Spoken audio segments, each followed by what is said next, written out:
Hey guys, you are watching your anime world. How are you all? Please support to subscribe this channel for watching new interesting stories. So in this video, we will see what if Deku became a Power Ranger instead of a hero. Here is short summary. Izuku Midoriya is quirkless, perfectly average in every way. However, after a chance encounter with a falling star, Izuku will find out exactly what it means to be a superhero. To be a Power Ranger. Follow his journey from quirkless nobody to Morphin Master as he takes the hero world by storm. But before we start, if you want more stuff like this, then be sure to subscribe and like this video. And if possible, share this video with your friends. Now let's start the story.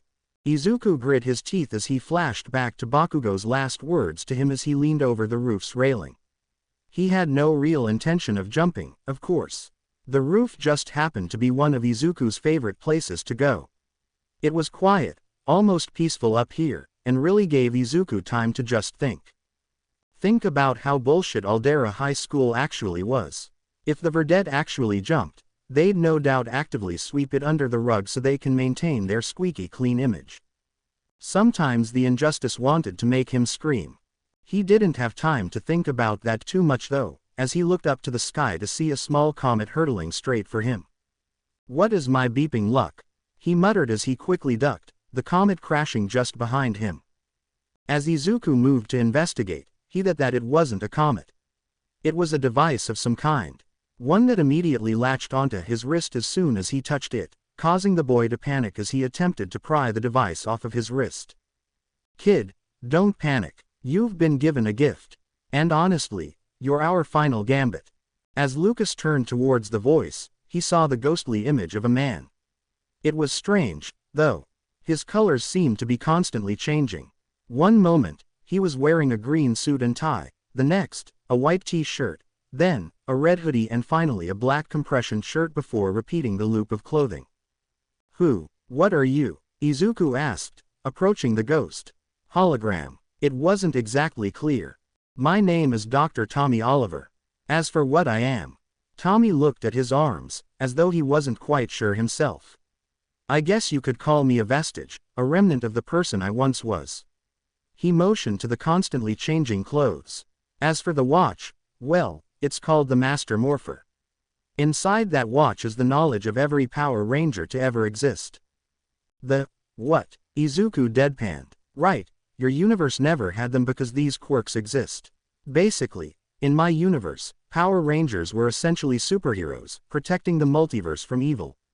We were blessed by what's known as the Morphin Grid, which granted us incredible power. For myself, I was the Green Mighty Morphin Ranger, the White Mighty Morphin Ranger, the Red Zeo Ranger, the Red Turbo Ranger, and the Black Dino Thunder Ranger. Jesus, how many costume changes did you have? Izuku muttered under his breath, causing Tommy to laugh. You aren't far off. What you have to understand is that there are decades of Rangers, and they all put themselves into that morpher, same as me. So, if you choose to accept this responsibility, you wouldn't take this gift alone.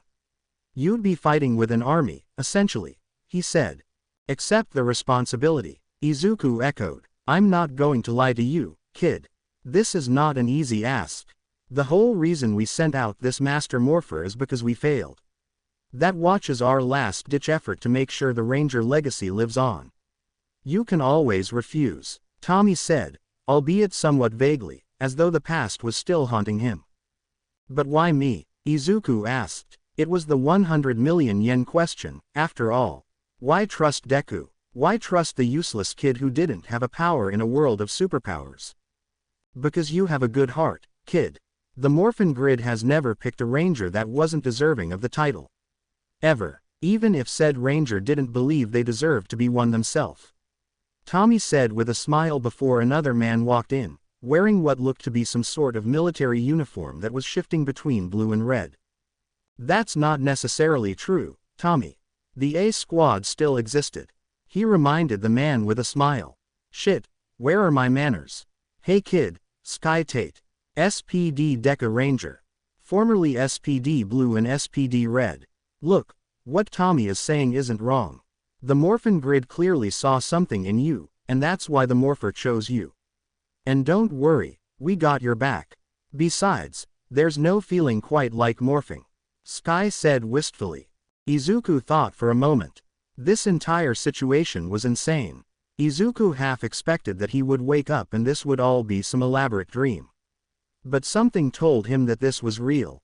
These vestiges wanted him to take on their legacy. To become a Power Ranger. So what do I need to do? He asked. The morpher is going to scan you and lock itself to your DNA, that way nobody else can use the morpher, only you. Tommy explained. Then, using that DNA, it's going to find the perfect ranger for you to morph into first. This is by design. There were over 100 of us running around the multiverse in our prime, so easing you in one morph at a time is our best bet. Sky added. That Ngose kinda handed Ranger powers willy-nilly when it came to his team, so this is us fixing that mess. Tommy chuckled. Yeah, and he never gave me that simple explanation for why I went from Black Ranger to Green Ranger. Another voice yelled from the morpher, causing Izuku, Tommy and Sky to chuckle. Well Jake, Sky said, there's a simple explanation for that. Oh screw you, Jake yelled back, but there was no venom behind the words. This must have been an inside joke, Izuku reasoned. Anyways, Tommy called out, getting everyone's attention. After doing some preliminary research on this planet, I'm guessing your goal is UA, right? The top hero school in Japan. Izuku nodded. Okay, that entrance exam is about 2 months. That's more than enough time to get you properly trained in one ranger, with enough time to practice some civilian powers, too. Civilian powers? Izuku asked. You can basically think of them as quirks in your world. Some of us had powers outside of morphing, going as far back as the original Space Rangers. In my case, I could project a force field. Sky explained. Of course, you aren't going to get them all at once because that would be dangerous and foolish, but we can let you choose one right now, just in case you ever find yourself unable to morph. The morpher then began to display holograms of former Rangers, displaying their civilian powers. There were so many to choose from. From telekinesis to telepathy. From invisibility to psychometry. Then there was one hologram that caught Izuku's eye. It was a black teenager fighting what could only be described as humanoid dinosaur cyborgs that had a scythe for a hand. He watched as the boy moved his hands to his face, prepared for what was likely his imminent doom before his arms started to change, now sporting what looked to be glowing blue scales. On screen showed the words, skin hardening. As Izuku watched, his hands unconsciously touched the many scars Bakugo had inflicted on him. He chose skin hardening, and felt the scales along his arms. However, they weren't blue, but green. Skin hardening it is. Don't worry, kid, you'll get to the others in time. You'll need them for what's coming. But we can talk about that can of worms later. For now, we need to prepare you. The morpher has picked the perfect ranger for you. Now, you just need to say the morphin call, and this master morpher will transform into the actual morpher the ranger used. Tommy explained. As he said that, Izuku's mind flooded with the knowledge of every morphin call from the last 30 years. From something as simple as, it's morphin time, to yelling out, cosmic orb, linked to morphin grid. However, one call stood out among the others. It had this energy around it. Like Izuku knew that when he yelled this particular morphin call, he would actually morph. He thought about it, kept the image in his mind and took a deep breath. It's always amazing seeing someone morph for the first time, Sky said with a grin as energy swirled around Izuku. Before Izuku knew it, 2 months had passed, and on the day before the entrance exam, he was sitting at Dagoba Beach, a decent chunk of the trash gone. He had already made a mental note to come back and clean as much up as he could when he came back. As he sat and ate some katsudon, courtesy of his mother, Tommy, Sky and a blonde man that Izuku now knew as Billy Cranston, a sort of kindred spirit personality-wise. Nervous? Tommy asked as he watched the coastline. If you were to ask me 2 months ago, I'd say yes. But now, not really, Izuku admitted with a smile. I mean, you all have shown me so much, taught me so much. I honestly don't know how to thank you all. Izuku, you repay the favor every day by carrying on our legacy. Billy said with a smile. If there was anyone more deserving of being a Power Ranger, I never met them in my life. Izuku looked down at the ground, the smile on his face growing before it got serious. You guys still haven't told me why you had to send the Morpher to a different universe. Billy's smile faded as he looked at Tommy, who nodded. He deserves to know. She's going to show up sooner rather than later, he said. Billy took a deep breath and let it out in a heavy sigh. In our universe, we had quite literally just stopped an anti-Z wave from wiping out all life in the universe and had safely imprisoned Lord Zed. We were enjoying a concert put on by the Black Dino and Cosmic Fury Ranger, Javi, and discussing the possibility of my old master, Zordon, being alive when she attacked. The Luminary. She was talking about how the Morphin grid was tainted and needed to be cleansed. Then, she wiped out everyone. It was by sheer luck that Zato managed to teleport us to a nearby universe. That's how things would go. We would jump from universe to universe, each of us imprinting ourselves into the Master Morpher until the day that we could no longer run. With no other option, the Morphin Masters opened a portal and sent the Morpher into the Omniverse, praying that it would one day fall in the right hands. Your hands, it turns out. I'm sensing but coming. Izuku pointed out, but it's only a matter of time before she finds her way here, to this universe. And when she does, she will no doubt have the full power of every villain that we as Rangers have ever encountered.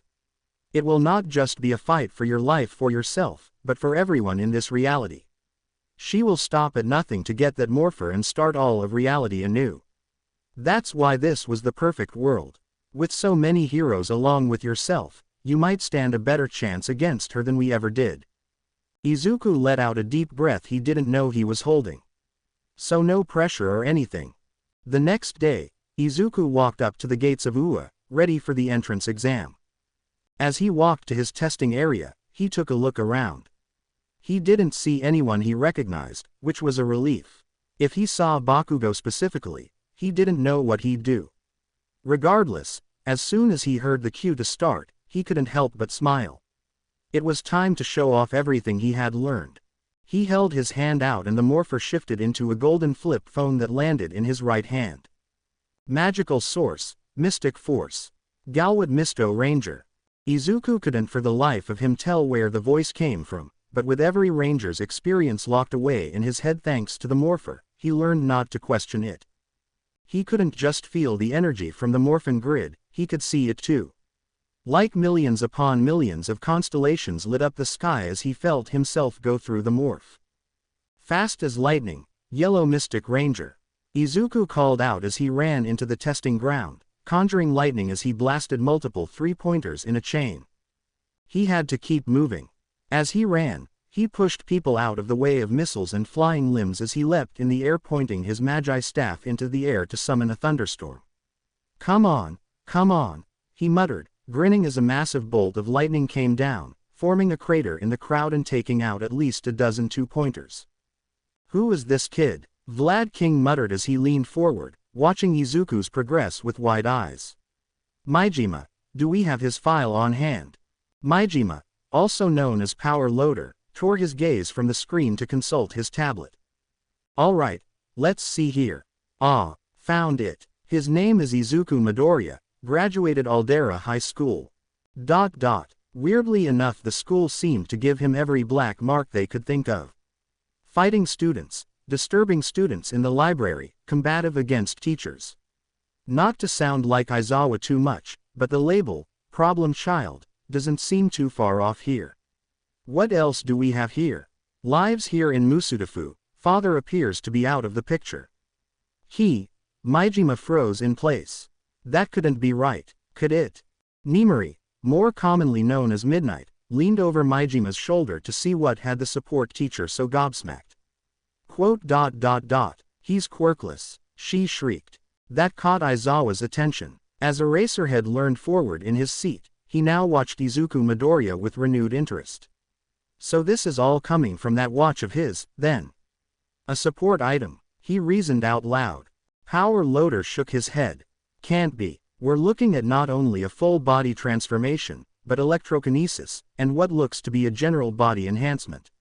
Strength, stamina, reflexes, everything is off the charts for someone without a quirk. This is It's incredible, honestly. We should be careful, though. Smentos pointed out, if the kid already has a costume prepared and we don't let him in, he might just go vigilante. That's worst case scenario, though.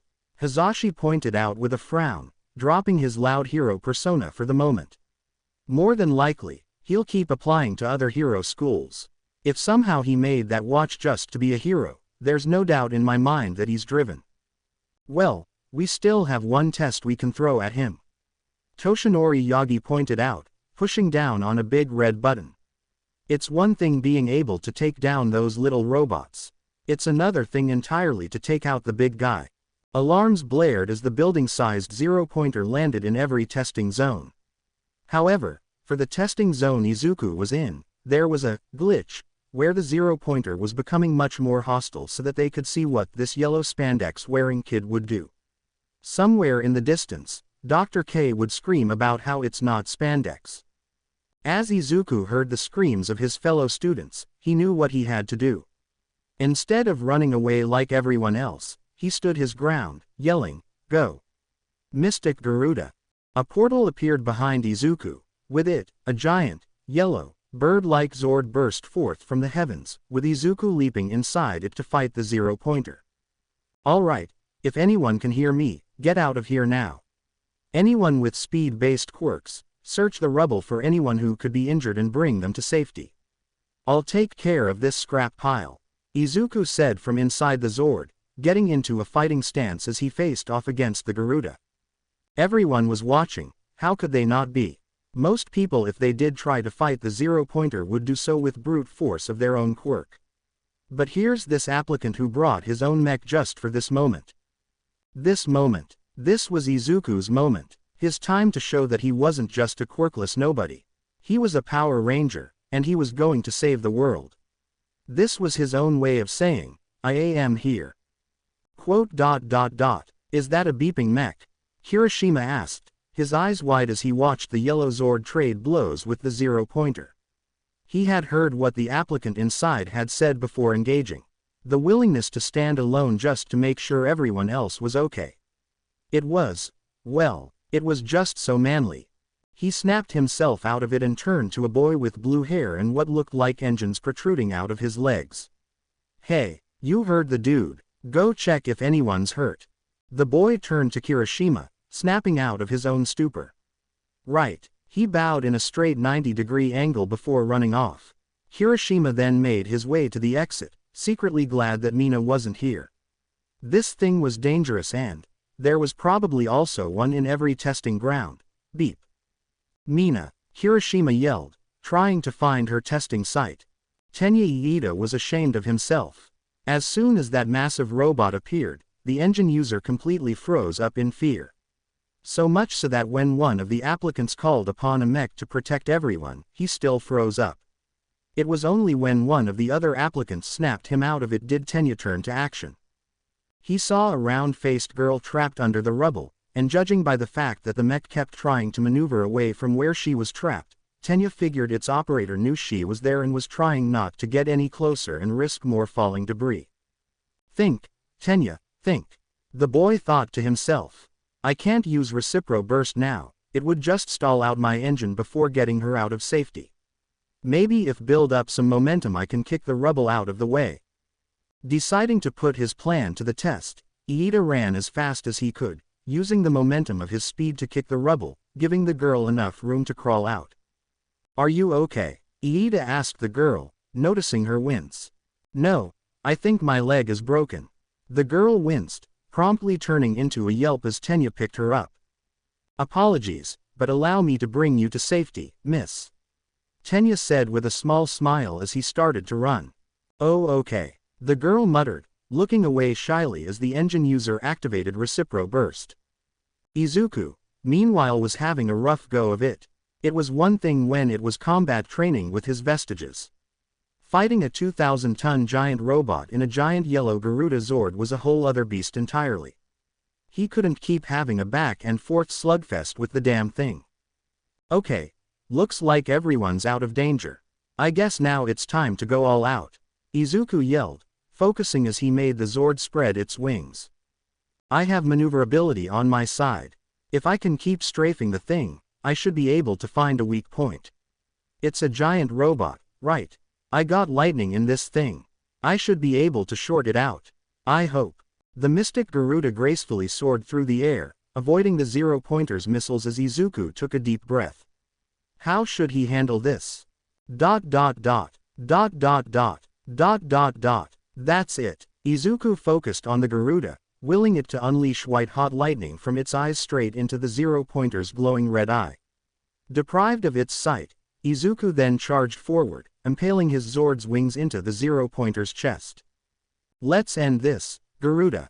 Electric. Every applicant's arms began to stand on end from the sheer electric power. Final. The ground itself began to quake from the power that the mystic Garuda was charging up. Strike. The mystic Garuda Zord let out a volley of lightning straight into the zero-pointer's chest, destroying it instantly. Are you shitting me? Do you know how hard it is to destroy one of those damn things? Power Loader bellowed in disbelief, watching as Izuku jumped out of his Zord and demorphed, completely unharmed. You say that like we don't have a budget that would make the US government blush. Smentos pointed out. I'm impressed. He showed tactical knowledge, waiting until everyone was safely outside of the vicinity before depriving the zero-pointer of its sight. Aizawa said quietly, mostly to himself. If he makes it in, I want him in my class. He told the chimera sitting at the front of the table. There are no guarantees, but I agree. Someone with that much drive deserves to be in hero studies. All Might agreed, knowing damn well he was sounding like a hypocrite. He was the one who had told Izuku Midoriya that he could never be a hero if he didn't have a quirk, despite himself being in the boy's shoes. And here was that same boy taking everything that he said and proving the #1 hero wrong. He didn't know whether to be upset that Izuku clearly didn't listen to advice, or proud that Izuku clearly didn't listen to his advice. One thing was for sure, though, he needed to have a chat with young Midoriya. Even if it was only to apologize. You could convince him to dual enroll. I know that someone is practically salivating at that gear he has. Nimari crooned in a teasing manner, her eyes widening when Maijima shook his head. No, he deserves the hero classes. As much as I would love to take that thing apart and see what makes it tick, I know that my students would do more harm than good when it came to that boy. Power Loader said. That being said, if someone decides to expel him on the first day, then he'll be going straight into my class. That boy has the heroic spirit. Vlad King smiled at the batch of applicants that cracked the top 50, knowing that only 40 of them would make it to the hero class. They all do. Well then, it seems you all have made your decisions then. Principal Nezu said happily before sipping his tea. I expect you to make your choices as to who's going where and get them to me by the end of this week. So, how'd you do? Inko asked nervously, looking into the face of his son, who slowly began to smile. Ever since that day her baby boy had come home with that watch on his wrist. No, that morpher, she knew she had to do everything she could to make sure that Izuku achieved his dream. The vestiges helped with the physical work, of course, training her darling boy to be ready for the responsibility they gave him, but Inko was always there with a hot meal on the table ready for him, eager to hear how his training is going or in this case, how the exam went. It wasn't like Hisashi was going to do it, after all. The man was, for all intents and purposes, a loser. A literal man-child who would rather play Pokemon than be there for the birth of his son. It was because of that fact that she and Izuku were living in an apartment, barely making ends meet. And yet, she was happy. As bad as Hisashi was, she still got Izuku out of it all. She still had her darling boy. Even though he most certainly was not planned, Inko knew she wouldn't change a single thing. I think I did really good, actually. I even got to summon one of the Zords for the first time. Izuku grinned as he wolfed down his Katsudon. I see, and what about you, Eric? What do you think? She asked the vestige of the Quantum Ranger, who she knew was Izuku's greatest critic, though she knew he did it out of a strive for him to be better. Honestly, he did quite well. Your piloting of the Garuda Zord could use some work, but he exceeded all of our expectations. We thought it would take him another month to figure out how to fly in the thing. Eric admitted with a smile, before giving Izuku a stern look. That doesn't mean you can get complacent, though. There is always something to learn from your battles. Even your victories. There's always something to improve, got it? Izuku nodded. Yes, sir. Eric chuckled. Good. Now, I'm sure your mom would agree that you should get some rest. I'm sure your acceptance letter will be coming in any day now. He's right, it's only a matter of time, and I know you want to clean up as much of that beach as you can. Inko pointed out. Yeah, you aren't wrong. Izuku chuckled, finishing his katsudon before hugging his mother. Night, Mum. Good night, sweetie, Inko said, smiling at her son's retreating back. He's such a good boy. Midoriya residence, 1 month before the entrance exam. A big part of your training is understanding our history, Izuku. Tommy said, sitting down at the table with Izuku, or as close a proximity as a ghost could. So, we're going to have a ranger from each team explain what exactly happened. We're going to start with my team, the Mighty Morphin Power Rangers. Okay, so you're going to tell me about your team? Izuku asked, his head tilted. Not me, no, I came in after they had already established themselves as a team. Tommy explained. No, Billy's much more qualified, he's been researching Ranger history for as long as I can remember. Oh, okay, Izuku said, turning to Billy as the former Blue Ranger adjusted his glasses. Well, it all began when an evil space witch named Rita Repulsa escaped from her prison on the moon after 10,000 years. She immediately tried to conquer Earth, so the wise and benevolent Zordon, who's trapped in an interdimensional time warp, recruited 5 teenagers with attitude to become the Power Rangers and protect the planet. That was me, Jason, Zach, Trini, and Kimberly. We each had unique strengths. Jason was the Red Ranger, our leader, Zach was the Black Ranger, Kimberly, the Pink Ranger, and Trini, the Yellow Ranger. As for myself, you already know that I was the Blue Ranger. I want you to keep in mind that this was all happening when we were all freshmen. We were 14, just about your age, and we had to face various monsters sent by Rita and crew including her general, Galdar, her monster maker Finster, and 2 bumbling idiots named Squat and Babu. Rita would use her magic staff to make her monsters grow, but thankfully, with the Megazord, we were usually able to stop them. I have the feeling that this is where Tommy came into the picture. Izuku interjected. Your feeling would be correct. At this point, we had been Rangers for about a couple months and we had really become quite the team, so Rita decided to make a Ranger of her own. She created the evil Green Ranger by brainwashing Tommy and giving him a coin of her own creation, the Green Dragon coin. His Dragonzord was a formidable challenge for us, and things got really complicated when he fought against us. Hell, he even broke into our Zord while we were in the middle of a fight and took us all down. If it hadn't been for Jason destroying the Sword of Darkness that was the source of Tommy's mind control, he probably would have killed us, leaving the Earth completely defenseless against Rita. But it all worked out. Izuku pointed out. Billy did have to concede that point. For a time, with the 6 of us fighting together, we felt invincible. We should have known that Rita had a plan. She made this magic candle that was tied to his Green Ranger enemy. Once the candle burnt out, Tommy would lose his powers and Rita would get them back. So naturally, our fearless leader Jason decided to go to the Dark Dimension to get the candle alone and is instead almost killed by Galdar. But you got the candle back, right? Izuku asked, looking to Tommy, who shook his head. No, we failed. Tommy gave the last of his powers, including the Dragon Shield and Dragon Dagger, to Jason before he lost his powers permanently. Billy sighed. So for a time, we had to deal with the fact we were back down to 5. It was a devastating blow, for sure. But, we couldn't sit by and just let Rita win. We kept fighting until finally, Rita enacted a plan that she was sure would result in our doomsday. She had summoned a Zord of her own, Cyclopsis, and it took combining our Megazord, the Dragonzord, and our carrier Zord Titanus to form our Ultrazord to destroy the damn thing, leaving only its head.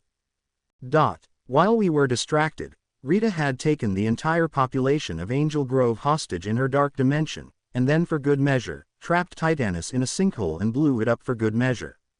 We were on the back foot, no question. Rita seemed almost unstoppable. We had no Zords, as they were drained from the previous battle, and Rita was summoning some of her strongest monsters. Rita somehow managed to immediately rebuild Cyclopsis and our Zords were only at half power. I'm guessing you can guess what happened next. You got your asses handed to you. Izuku guessed. Billy chuckled and nodded. Precisely. It was only because Alpha had managed to figure out Cyclopsis' weakness that we even stood a chance. Zordon somehow managed to find Titanus and revive it, allowing us to constantly change our fighting styles, completely overwhelming the Zord. After that was taken care of, we were going to take the fight to Rita, as she had landed her palace on Earth to draw strength. However, when that failed, she retreated back to the moon. We were safe. We had finished our freshman year and saved the world countless times. But our fight wasn't over. We didn't know it then, but our future had more threats, including the emergence of our greatest enemy, Lord Zed. And then what happened? Izuku asked, clearly fully enraptured in the tale. Billy took the time to smile over at Tommy. The return of an old friend. But that's a story for another time. You still have an entrance exam to study for, Izuku. As Izuku walked into his classroom, he knew he was in for a rough day.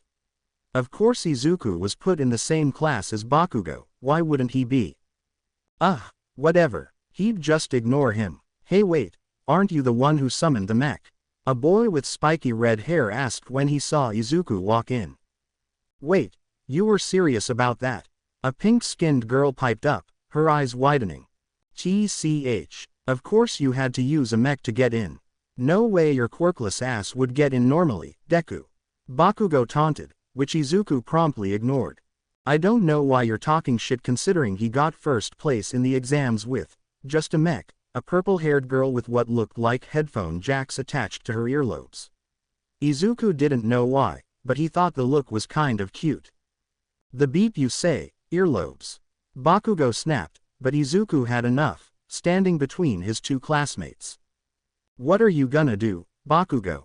Tell her to jump off a building too. Because let me tell you something. This isn't Aldera. You can't get away with anything they let you got away with. You got a big flashy quirk. So does everyone else here. So grow the beep up. Because none of us are going to worship the ground you walk on. Not anymore, Izuku hissed. The beep did you just say to me you little shit? You really think you can stand up to me now? You're nothing Dek. It's Izuku. The verdette roared, causing everyone who was about to step in to take a step back in stunned silence. It's Izuku, not Deku. He took a deep breath, not letting his anger get the better of him. You know, Bakugo, I really hoped that the entrance exam would be a reality check for you but clearly not.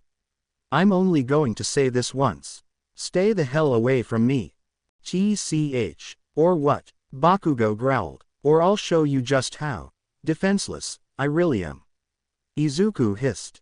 Fortunately for the two boys, Mr. Aizawa chose that moment to come in, and upon seeing the situation that had just unfolded, made sure to sit Bakugo and Izuku far away from each other until he could watch the camera footage and get all the context. After that mess, everyone went into their respective locker rooms to go change into their gym uniforms, as the quirk assessment test was how they were going to start the year. While the boys' locker room was silent, the girls were discussing what just happened. Do you really think that Bakugo did that? Toru asked quietly. With the fact that Izuku said it with such familiarity, I think it's safe to say that yes, he did. And he did it to Izuku, Hiro. Sue said. He seemed so angry with Bakugo. It was kinda scary, Uraraka murmured, shuddering as she couldn't believe that the boy who took down the zero-pointer and defended everyone at the practical was the one who just screamed in Bakugo's face. Do you blame him? Hyoka pointed out, pulling her top on. I mean, honestly, say it was me or Mina who he said that to. Would you not react the same way? Mina didn't think about that. If Izuku really was quirkless, and Bakugo had told him to kill itself, that meant that Bakugo was a bully at best, and a quirkist at worst. I would have beaten his ass. If anything, I think Izuku let him off easy. Mina, Momo gasped. Just because you're right doesn't mean you have to display such vulgar language. Regardless, something tells me that Bakugo is going to retaliate at some point. I don't doubt that Izuku can hold his own. Kyoka trailed off. But that doesn't mean that he should have to do this on his own. Mina finished. Then we all agree that we help protect Izuku if need be. Ochako asked, getting a nod from everyone in the locker room. Aizawa sighed as he looked through the camera feed. Izuku wasn't exactly wrong, but that temper would need to be dealt with. As for Bakugo, it might be a good idea to talk to Vlad King about trading one of his students for Bakugo just to keep the two as separated as possible. But the question is, who? Frowning, Aizawa pulled up Class 1B's roster and started narrowing the list down. He wouldn't take Kendo, she's a shoo-in for class president and would most likely be the one to rein the class in. He wouldn't take Tetsu as Kirishima had basically the same quirk. So who should he take? Finally, he settled on Nito Monoma.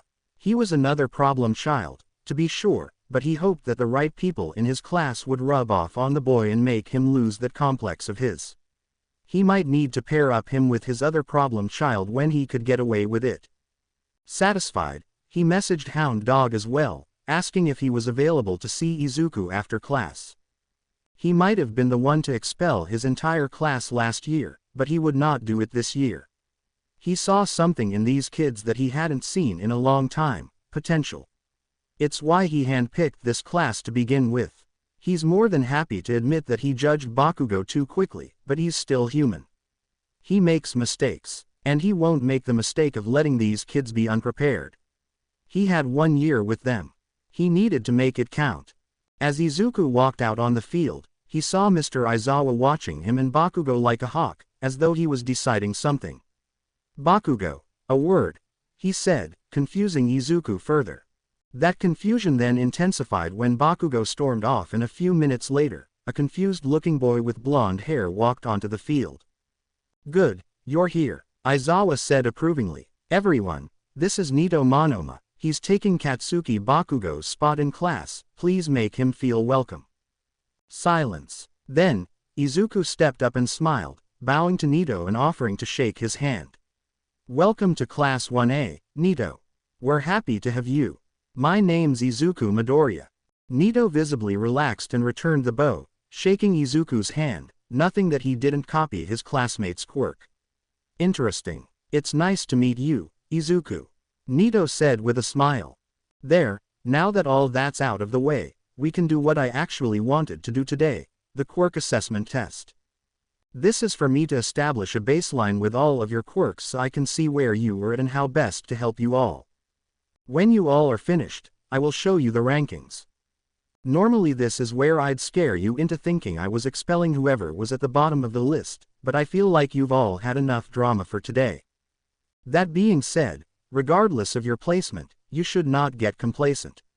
This is to show you where you can improve, even if you are number 1.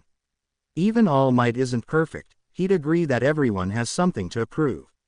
Midoriya, you're up first for the ball throw. And I want to talk to you and Nito after class, okay? You aren't in trouble, I just want to explain to both of you the reason for the change in classmates. Izuku nodded, tapping his morpher. He had just the ranger for this. To be continue, I hope you enjoyed this story. Also remember to subscribe and like this video. See you in the next video.